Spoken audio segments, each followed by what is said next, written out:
in? Yeah, squeeze in a little bit. Come on. Squeeze in. Squeeze in. Be friends.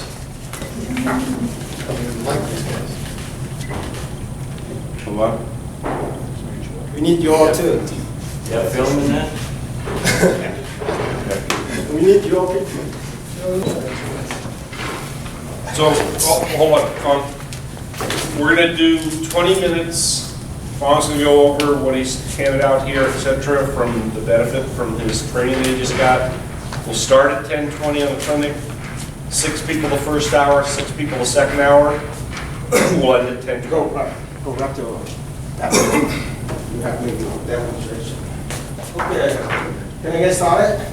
So, thank you very much. I appreciate your comment today. So, first, I would like to brief really quickly what I just did in the last 3 weeks. So, I finished the ITTF level 2 with a star, meaning I score high enough to go to the level 3, which will put me in the national level coach. Right now, I'm a regional coach. So, just 3 out of the whole class can be qualified for that course. So, and then I also, thank you, and I also made to the quarterfinal of over 20, US Open over 30. Over the course that I completed in the ITTF, I found it very, very interesting, beneficial, not only for my coaching, which is my student, but also for myself. And most of people somehow already come across one or the other of the information here. But we don't really have the clear mind of what it is in table tennis. And also, I am surprised how many variations, how many strokes we have based on just a very basic knowledge of ping pong. So that's the topic I would like to cover today. The topic is what makes a stroke.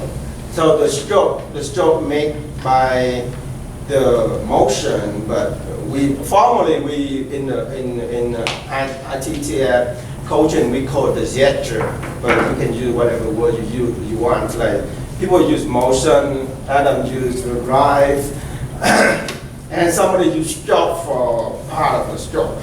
So this is the motion. This is the gesture. So in ITTF we say gesture.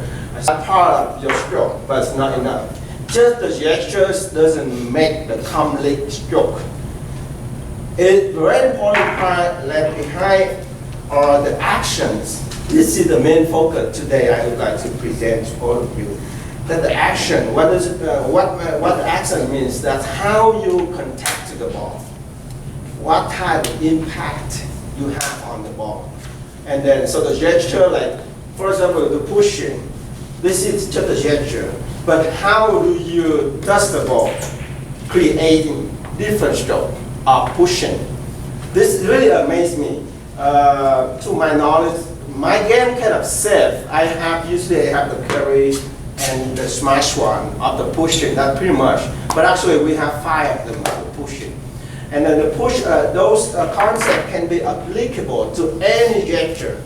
You know, you have the lob, you have smack lob, you have carry lob, you have, if you do the forehand drive, which can put you in the smash, which can help you to do the carry or the peeling, which a lot of spin on the garment. I will cover it in depth later. So, Adam, can you? So we have the 5 action here. I do the carry. The carry, so just to fit the ball to me. The carry basically it needs the backswing, but it needs the backswing, and then the impact. There's no acceleration at the impact, or just a little bit. Keep follow through it, and how you angle your paddle. You angle your paddle right angle toward the center of the ball. So this is what we call carry. So I start all my beginning student with the carry, backhand or forehand, carry push to help you to feel the ball. Here, the racket slowly approach to the ball, backswing is required, and the feeling is you try to keep the ball on the racket, like get it stuck on the racket as long as possible. And then, but no angle, no peeling action in here. Just carry it. And then you can use it again, you can use it for every stroke, every gesture. So backhand, carry backhand, so carry backhand, and then pull. So you see that no acceleration. And then don't under-evaluate this stroke. When you get into a little bit high level, and then you want to keep the ball on the table, double bounce, and then you get into the drop stroke, and then the carry really hard in order to get to the next one. In here, in order to picture the stroke, it looks like you closing the door, or you launching the weight, you just lift it, gradually, you don't have the acceleration on the lifting, stuff like that. And then I have all the technical stroke concern in here, and if you have any question, let me know. And then next one is the drop shot. The drop shot, then your racket is close to the impact. You don't have a lot of backswing, as close as possible. The purpose is to try to reduce the bouncing of the ball. So and then also you absorb the opponent energy, opponent power on the ball. The purpose of this is to keep the ball short, slow, short on the table or double bounce, so that you can eliminate, you can take away from your opponent's initiative of attacking. And here I have, so no acceleration at the impact. So the drop shot, the action of the drop shot is, when you touch the ball, you don't accelerate it. I use it against a lot against streamer, like this, because he's a strong attacker. I don't want him to attack against me. So when he serve, I just execute the drop shot, and at least double bounce on the table. So I have him at least to flick, not to get into his powerful loop. And then, so you move in racket a little bit. The drop shot, you don't stop, because if you just stop here, you don't have enough power to get the ball over the net. You need to move a little bit, but without any acceleration. Okay, so you serve to me. And then also, when you defense, people lob to you high, really high, and then he back up and he's ready for another lob. A lob very painful to hit. It takes a lot of energy from you. And then you drop shot, really pull him in and out. The lobber, he wants you to move lateral, but he doesn't like to move in and out, in depth.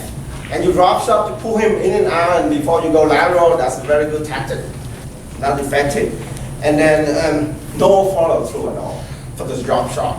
No follow through. When you touch it, you move it forward, but when you touch it, stop. Because if you keep going through, and then it's going to go up the table. So the ball is long, and then he can, Sriram can attack it. So,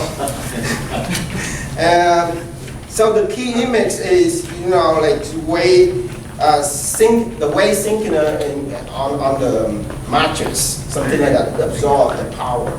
So it helps you to picture the stroke, how you can execute it, or the goalkeeper stopping the ball. This, you absorb the power. And then smash. There's a lot of people in our club involved in this stroke.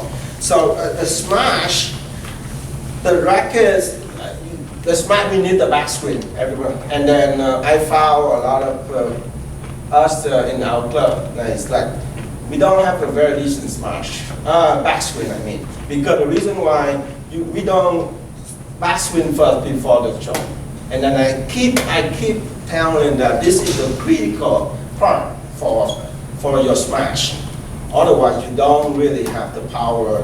And then, like some of us do like this, we don't, all go like this, and we don't have the backswing. That's very critical. And then backswing, maximum acceleration at the impact. we need acceleration and have to be the highest acceleration when we contact the ball, and then keep going, follow through. But don't try not to over follow through because it takes a lot of time to recover, you know. And smash back, and then another important element is we need to block when we smash. We block our arm and wrist. So it makes it the whole block. We go, okay, let's go. Just give me the ball. So we need to block the whole thing at the block. Some people do really efficiently like this, and that's another way. You try to stop right away.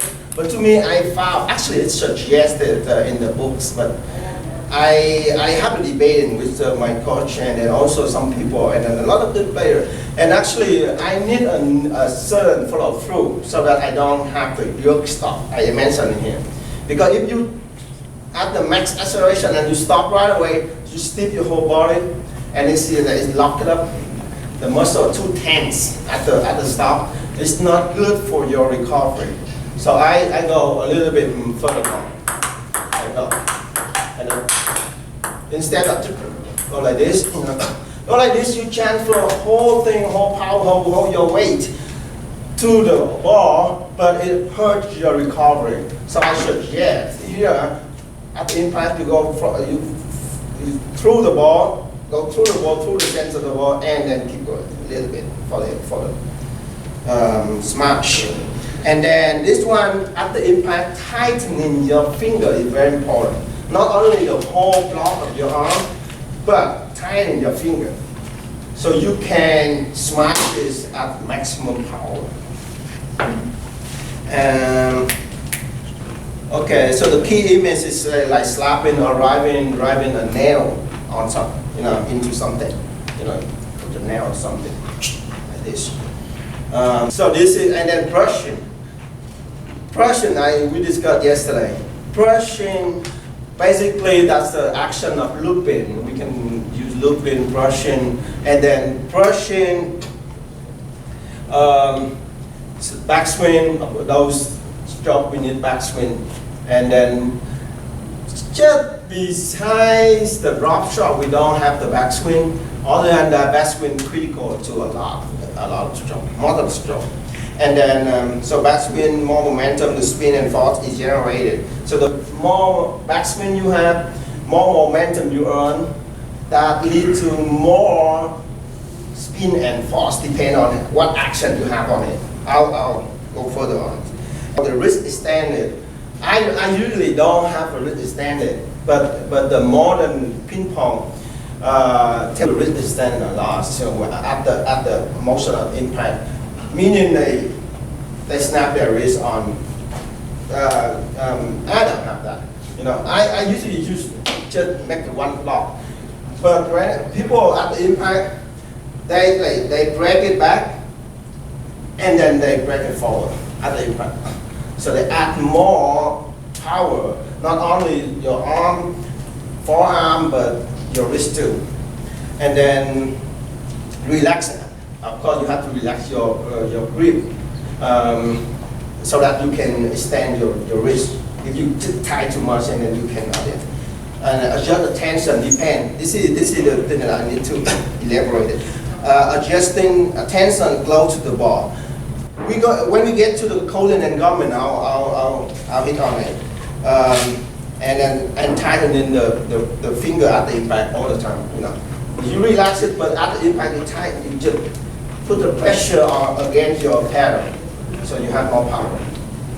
Relax the whole thing, but at the impact. Okay, let's go. So this is one type. In brushing, we have two types of brushing. Peeling or coating, and gumming. Peeling is the same as coating, meaning you go around. Give me the ball. You go around the ball, and then the more tangential you get you contact to the ball, the more spin you have. So basically, so the more tangential of the contact between the paddle and the center of the ball, the more spin you have, but which proportionately decrease the force. So more spin, less force. And then more force, more power, less spin. That's the nature. And then they are proportionately decrease or increase. And so peeling, basically you go around the ball, and at least you touch 2 spots on the ball. One of the people asked me why, how come, when we touch the ball and then it kicks back, how can we contact 2 places? Actually, basically, it's spin when you touch when the ball at the contact. That's how, because you don't go through the center of the ball still stay in the paddle a little while. That allows the spin happen, rotation happen. So at least twice, the contact between the ball and the paddle. And then the advantage of this one, let me demonstrate first. So this is peeling. And then the advantage is you have good rotation, good spin, and safe, especially against the underspin. But the trajectory of the ball is high, with the high arc, and then the less force proportionately reduce. How much it increases the spin and how much it decreases the force. And one more point, just 1-2 minutes. And then at the peeling, just outside the ball. And then gumming, when the impact happen in the periphery or the equator of the ball. But it's different from smash. Smash, you go the right angle at the equator of the ball. Meanwhile, at the gumming, you also touch here in the middle of the ball, or a little bit above the top half of the ball, but with the angle pattern. So when you get the angle, then the brushing happen, the rotation happen. And this is the new trend of table tennis. This is why the Chinese team dominate the world, because they gum any ball after the open. Even the first one, if they can gum it, they gum it. Because the advantage of the gum is you have a lot of force, the trajectory kind of more straight line, and that's the new trend of table tennis. So I peel first. So I peel it. So I roll around the ball first. So peel, and then I gum. It looks like a smash, but with the angle pattern. So it has spin, but a lot of spin. I got. Yeah. So a lot of people mistake it as the smash. No, it's not smash. It still have the arc. And then, but the disadvantage is less rotation, less speed. Last key, I really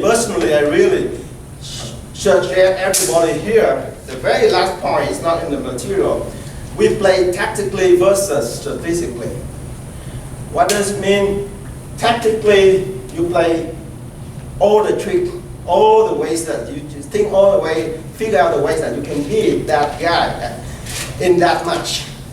So for example, the people who loop so well, you don't want him to loop, you push back and then you try to take the initiative first. Or somebody push so well, you don't push against him, you loop it first. That's tactically. Strategically, meaning you weak someone, try to work on that one, no matter what, you win or lose.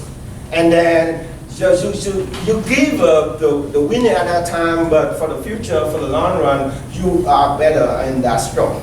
And then my suggestion is, unless that important match, if you keep playing the same thing, same trick, winning someone, tomorrow you don't get anything but fun. That's it. So if you think that you have some weakness, force yourself to work on it, and then ignore it whether you win or lose. Unless until a month, and then you try to see how much you be improved, and then you play tactically again.